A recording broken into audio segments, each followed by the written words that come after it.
Hey guys, what's up? Welcome to this channel. And today we're going to be ranking all of 15 Dream Theater studio albums. Now, Dream Theater needs no introduction.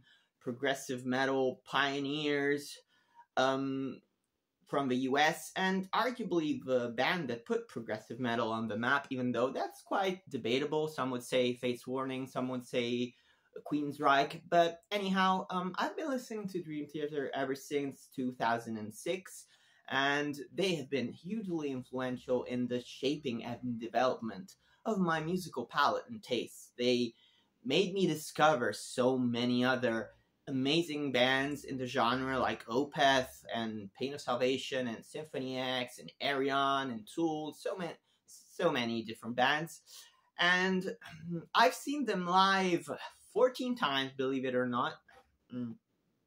3 times with Mike Portnoy in the late 2000s and 11 times, if I'm not mistaken, with Mike Mangini.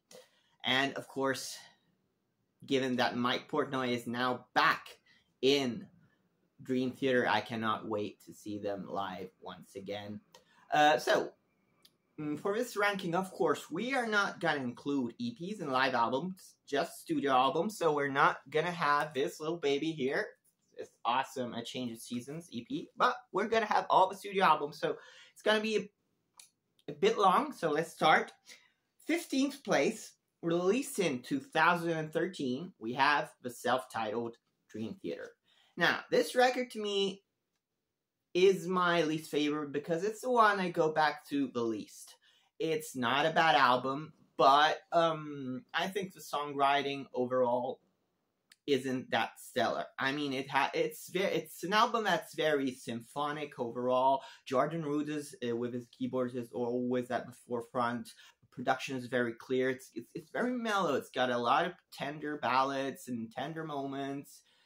But overall, I think the songs that stand out here to me are like the Enemy Inside, for sure. That's a great song. The Looking Glass is an awesome Rush-inspired moment in the album.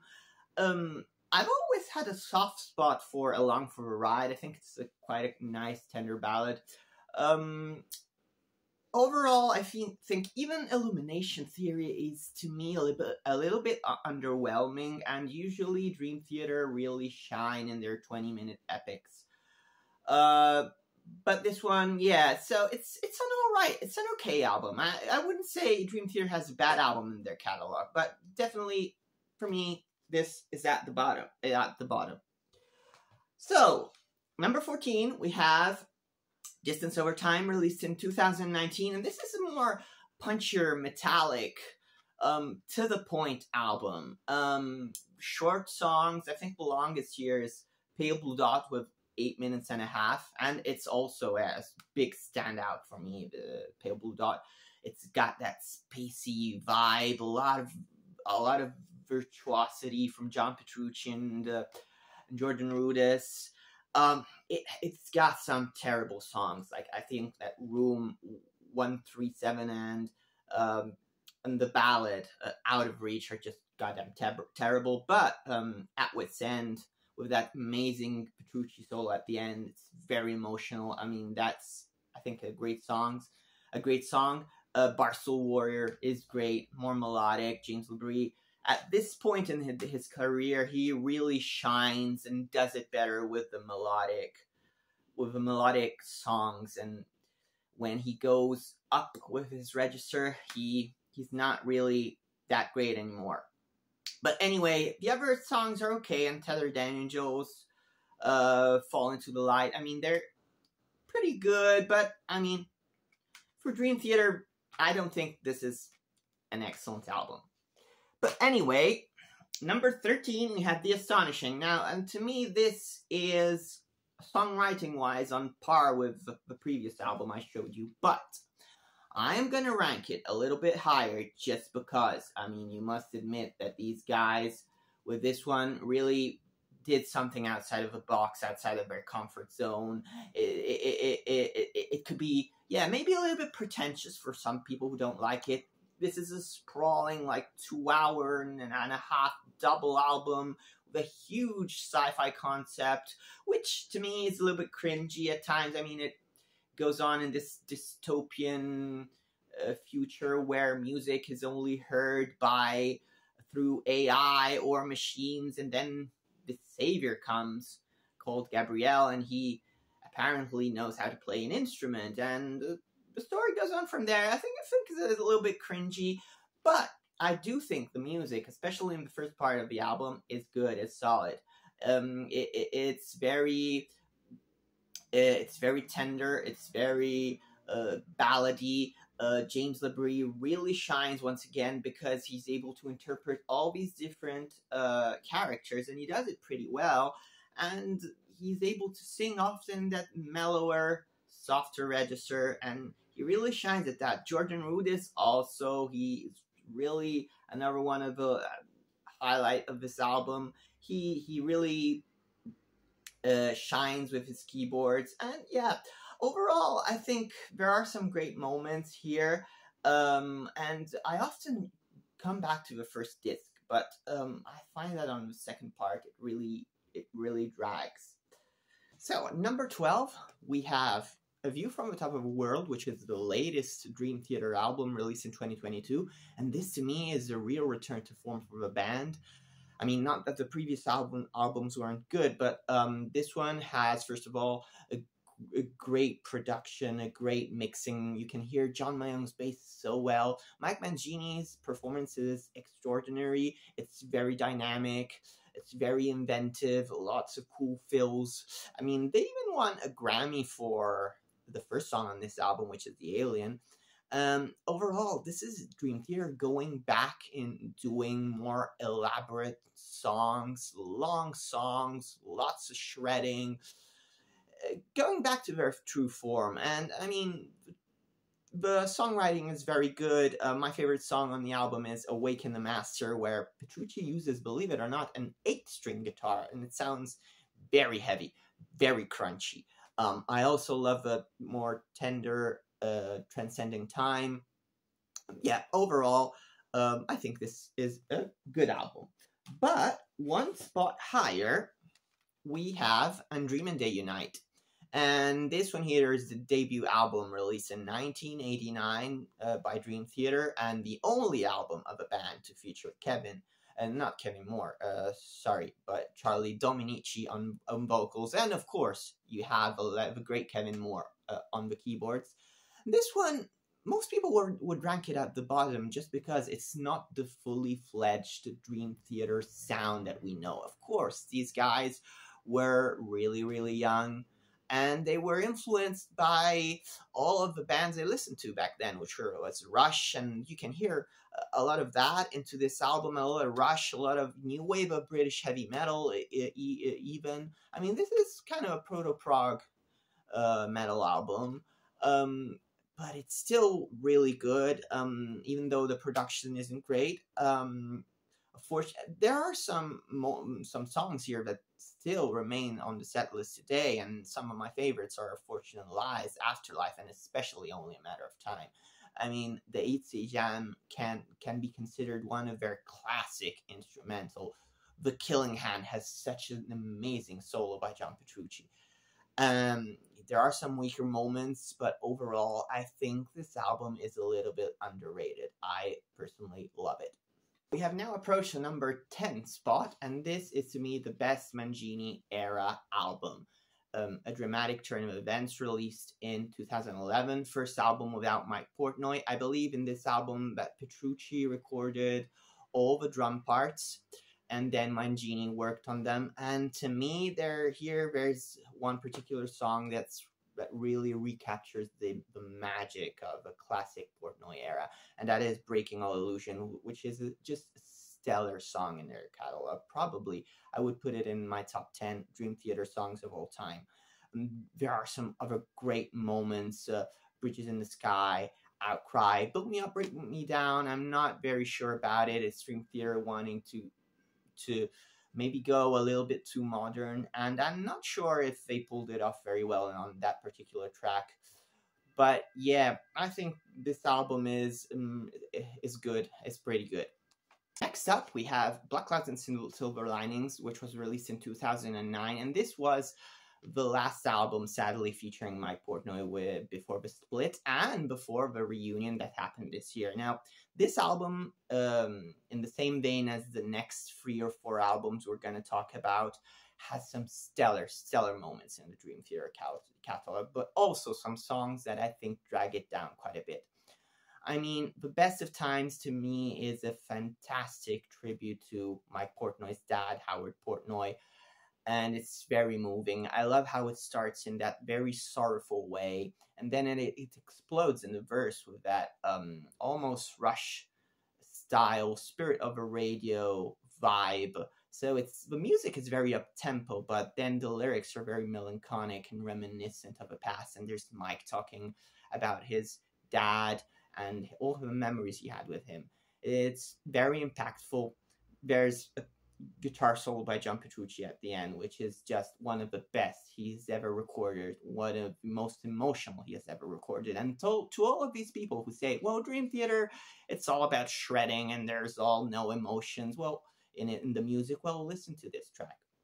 And not only this album has, I mean, The Count of Tuscany, which is one of their best epics, 18 plus minutes. It opens with A Nightmare to Remember, which has Mike Portnoy growling, and it has blast beats, and it's one of the heaviest songs that Dream Theater has ever recorded, even though it's so long. It's like 60 minutes. But there are also moments here which are not that great. The Shattered Fortress, one of them.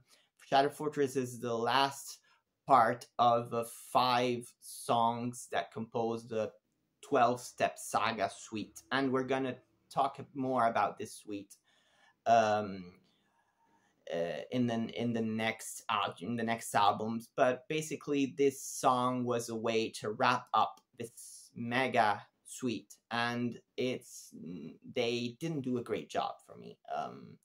It's basically a collage of all the musical moments that happened in the previous songs, with adding a few new things, but overall, it's not that great. It's underwhelming. And also, the first single, A Rite of Passage, is not great to me. So this album has stellar moments and some others that are a little bit weak. Before I go on with this ranking, be sure to like and subscribe, and to let me know which are your favorite Dream Theater albums. You know, this channel is brand new, so it would really benefit from your support. Now, that being said, let's go on with the album that to me is one of the most underrated albums in Dream Theater's catalog, Systematic Chaos. Now, I may have a sweet spot for this album because this was the first album that I bought as a brand new Dream Theater fan in 2007 when it came out. But, yeah, to me, this has just some amazing moments. I saw them for the first time in this tour in 2007 when they were supported by Symphony X. And just being able to hear back-to-back in the Presence of Enemies Part 1 and 2 was just fantastic, because that song is just brooding, menacing, but also has some incredible instrumental parts. I just love it. Can't get enough of it. And but contrasting that song is the more emotional Ministry of Lost Souls, which has that hypnotic outro, which seems to go on and on forever, and it's just beautiful. One of the most beautiful melodies ever created by Petrucci. And yeah, also another song that really grabs me all the time is The Dark Eternal Night, with that, you know, chugging guitar riff. It makes me want to, you know, grab my guitar and play it. Also, Labrie screaming, I am the last, born of the blood of the pharaohs, the ultimate god of a rotting creation, sent to release this curse. I mean, a bit cringy, I admit it, but the music is just great. It's stellar, but unfortunately, yeah, there are some down moments in this album. Like, for instance, the Muse-inspired Prophets of War, or Repentance, which, you know, I find it a bit boring. Also, Constant Motion is okay, you know, but the singles Dream Theater release are never, ever their best songs, and this is another example. But overall, I really like this album. So my next pick is Falling into Infinity, released in 1997. A very transitional album, the only album with Derek Sherinian on keyboards. And yeah, many consider this album to be a commercial album. The band was under the pressure of the label, which was asking to deliver, the goods, deliver the singles, deliver more radio-friendly songs. But in the end, I don't think that Dream Theater delivered a commercial album at all. To me, this is just more of a progressive rock album than it is a progressive metal album. There are not many heavy moments here, but there are some gorgeous songs here for the majority of its length. Yeah, surely I feel that this album has some of the worst songs also in the Dream Theater catalog. I mean, You Know Me, Burning My Soul, even Take Away My Pain. These 3 songs are some of the worst Dream Theater songs. But they are relatively short, and this album spans over 78 minutes. And it's filled with incredible songwriting. I mean, New Millennium, Peruvian Skies, Hell's Kitchen, Lines in the Sand, Annalie, Trail of Tears, Holly Ears. I mean, how can you not rank an album high with all of these incredible songs? I mean, yeah, it might not be a fan favorite, I admit it, but to me, this is really, really strong. And I have to say, also, the song Just Let Me Breathe, I feel it's kind of funny. It's Mike venting his frustrations towards the music industry, you know? And there's that iconic line, a daily dose of MTV will flush your mind down the drain. Yeah, it makes me laugh every time. I mean, it's a pretty good song.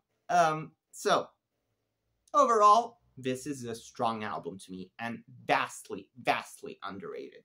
Spot number 6, we got Trapped Inside This Octavarium. Octavarium, the 8th studio album by Dream Theater, released in 2005.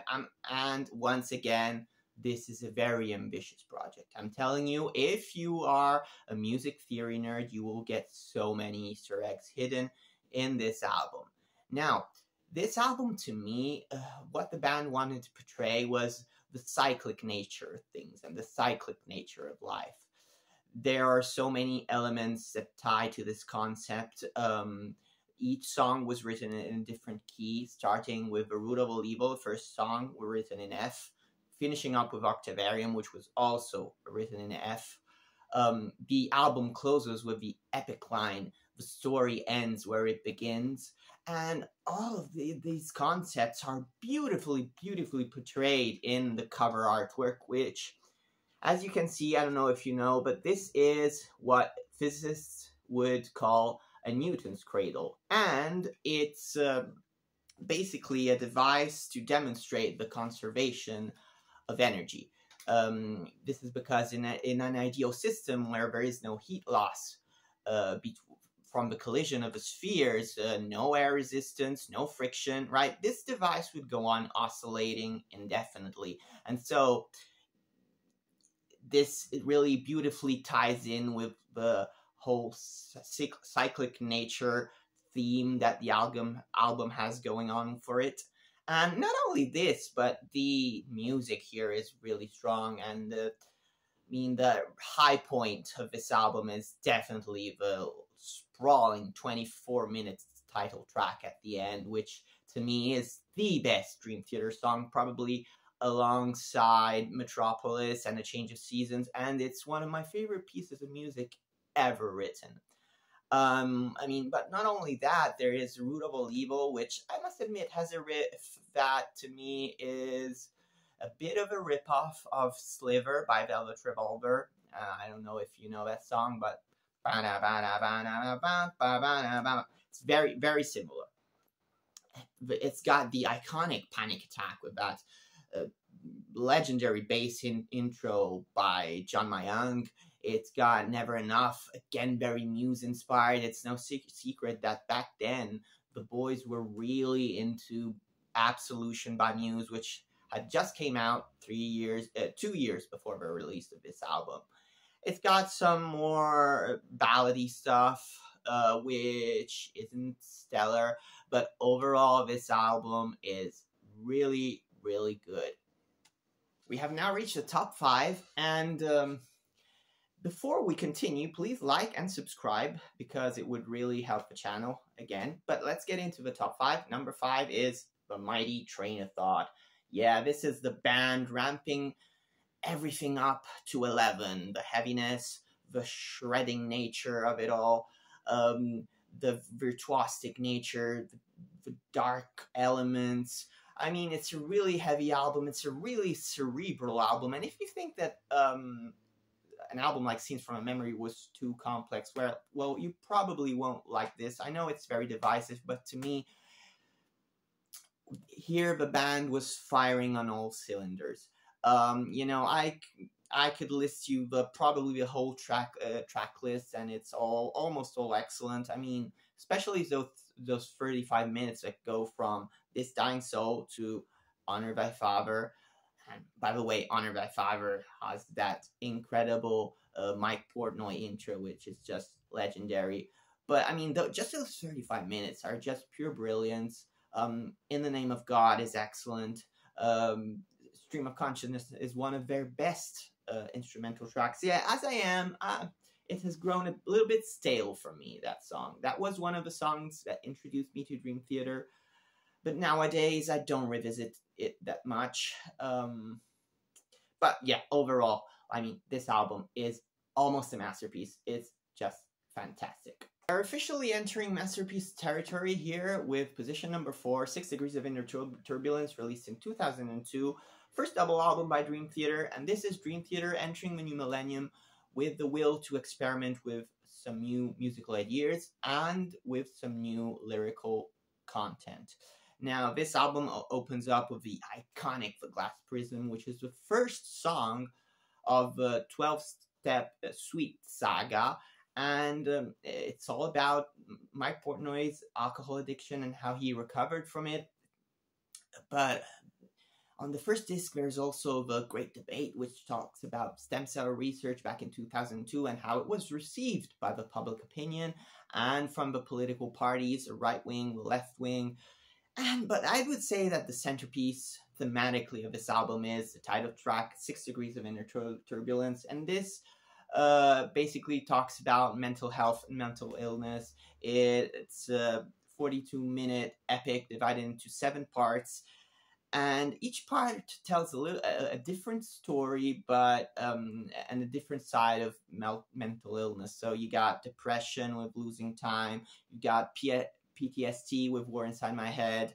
You got schizophrenia with The Test That Stomped Them All. You even have bipolarism. So it's really, really interesting concept. And musically, this album is really bold at times. I mean, The Glass Prison is crushingly heavy, but it's also very modern. There's a point in the song where I'm sure you can hear some turntables and it sounds in a way a little bit like Slipknot because it's so crushingly heavy, and then there's this point where you hear the scratching on the turntables. And Misunderstood is really quirky and has some electronic moments. And 6 Degrees of Inner Turbulence opens up with a big orchestral part, and it's overall very symphonic and very melodic at times. I mean, they probably got the only pop song they ever recorded with Solitary Shell, which is the 6th part of the 6 Degrees of Inner Turbulence suite. That's a purely pop song, and it's a great one. Here, I mean, it's, again, Dream Theater in this era, you know, beginning of the 90s to beginning mid-2000s, they are just firing on all cylinders. They are so inspired, and this album is a true masterpiece. Spot number 3, we got 6 o'clock on Christmas morning, Awake, legendary Awake, released in 1994. Sadly, the last album to feature Kevin Moore on keyboards. Now, This album has a much more heavy, groovy approach. That's because John Petrucci is using a 7 guitar string for the first time, and he's clearly very influenced by Pantera, and you can clearly hear it on the album. James Labrie sounds much rougher compared to Images and Words. His voice is much less clean. And the track listing here is just classic, stellar, from the initial 6 o'clock with that iconic Mike Portnoy intro to Erotomania, which is my favorite Dream Theater instrumental, to Lifting Shadows of a Dream, which is probably my favorite Dream Theater ballad ever, to the unique sounding Space Divest, which completely written by Kevin Moore, which, I mean, really shows his genius. To another iconic song is The Mirror with that iconic riff. And this album is also very interesting thematically. A lot of psychological stuff going on in it, and the cover artwork is just stellar. And as you know, the cover artwork sums up all the song names of the album. So we got The Mirror, we got The Silent Man, we got 6 o'clock, Space Divest, Caught in a Web. Here you can see Little Spider, and so on and so forth.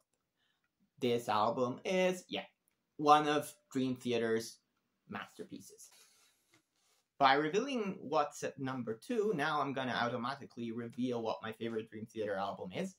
But coming in at number 2, so my second favorite Dream Theater album is Metropolis Part 2, Scenes from a Memory. One of the greatest concept albums in the history of music. I mean, what can you say? This album, it was released in 1999, produced for the first time by John Petrucci and Mike Portnoy, and is a classic, not just in prog music, but in music in general. The story is incredibly compelling. It's about this guy who discovered that he is actually a reincarnation of a woman that lived in the 1920s.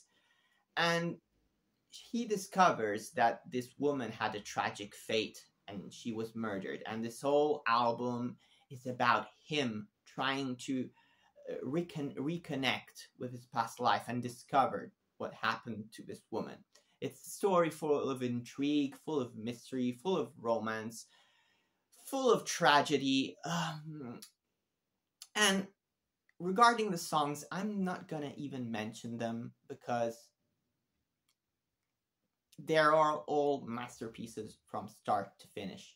I remember I discovered this album in 2007, and this, I would say, was the album that made me fall in love with Dream Theater. I remember listening this back to back to back to back, and never getting tired of it. And for some people, it may be a little bit too sugary in parts, but here, Dream Theater is super, super inspired, and this album's a masterpiece. There can only be one number 1 spot, and this goes to, of course, Images and Words, released in 1992, the album that put Dream Theater on the map, that put progressive metal on the map, that made Dream Theater become the progressive metal stars that they are to this day. It wasn't an immediate love for me, this album, because I first listened to this album when I was probably way too young, way too inexperienced musically, back in 2004. And I mean, just hearing the saxophone solo in Another Day and all the intricacies of Metropolis and Learning to Live, for me, it was really too much. It was way too complex for me back then. But 2 years later, my music taste had developed and blossomed, and I gave it another shot, and I really loved it. And it slowly but surely grew to become probably my favorite album of all time, not just of Dream Theater, but probably in music in general. So I don't need to even mention the songs because they are all classics, from Pull Me Under, which was the song that back in 1992-93 was constantly on the radio, on MTV, to take the time to Another Day, which has that amazing Petrucci solo. Even the small moments here, like Wait for Sleep, which is only 2.5 minutes, which is nothing for Dream Theater, is gorgeous. Absolutely gorgeous. James LaBrie has never sung so well in an album to me. This was his first album with Dream Theater, and this was his best performance to me. So, this was the end of the ranking. Hope you enjoyed it, and if you did, please be sure to like and subscribe to the channel, and hopefully we will see you very soon with lots more content. So, stay tuned. See you in the next video.